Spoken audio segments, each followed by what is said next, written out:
29তম স্বেচ্ছায় রক্তদান শিবিরে সাড়া দিল সামাজিক ও সাংস্কৃতিক ঐতিহ্য উজ্জ্বল স্বাধীনতার পূর্বসূরি এক ঐতিহ্যবাহী প্রতিষ্ঠান বাঙালপুর বয়েজ ক্লাব।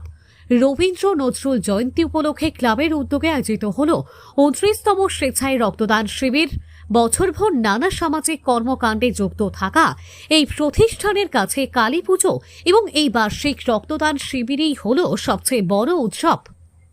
স্বাধীনতার পূর্ববর্তী সময় থেকে পরিচালিত এই ক্লাব সারা বছরেই নানা সামাজিক ও সাংস্কৃতিক চর্চায় যুক্ত থাকে। প্রতিষ্ঠানের সকল সদস্য ও সদস্যদের আন্তরিক নিষ্ঠা ও পরিশ্রমে সম্পূর্ণ অনুষ্ঠানটি সাফল্যমণ্ডিত হয়। রবীন্দ্র নজরুল জয়ন্তীর মতো সাংস্কৃতিক আবহে মানবিকতার এই উদ্যোগ স্থানীয় এলাকায় ব্যাপক আলোড়ন সৃষ্টি করেছে। অনুষ্ঠানের সম্মানিত অতিথি হিসেবে উপস্থিত ছিলেন বাগনান থানার আইসি মাননীয় শুভ্র সান্যাল, ভুঙেরা বিএনএস হাইস্কুলের প্রধান শিক্ষক মাননীয় কিঞ্জল সেনগুপ্ত এবং ক্লাবের উপদেষ্টা মণ্ডলীর বিশিষ্ট সদস্যবৃন্দ।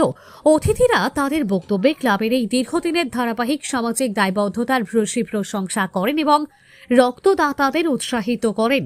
মোট রক্তদাতাদের মধ্যে 14 জন মহিলা এগিয়ে এসে তাদের অমূল্য রক্তদান করেন, যা সমাজ সচেতনতার এক উজ্জ্বল দৃষ্টান্ত।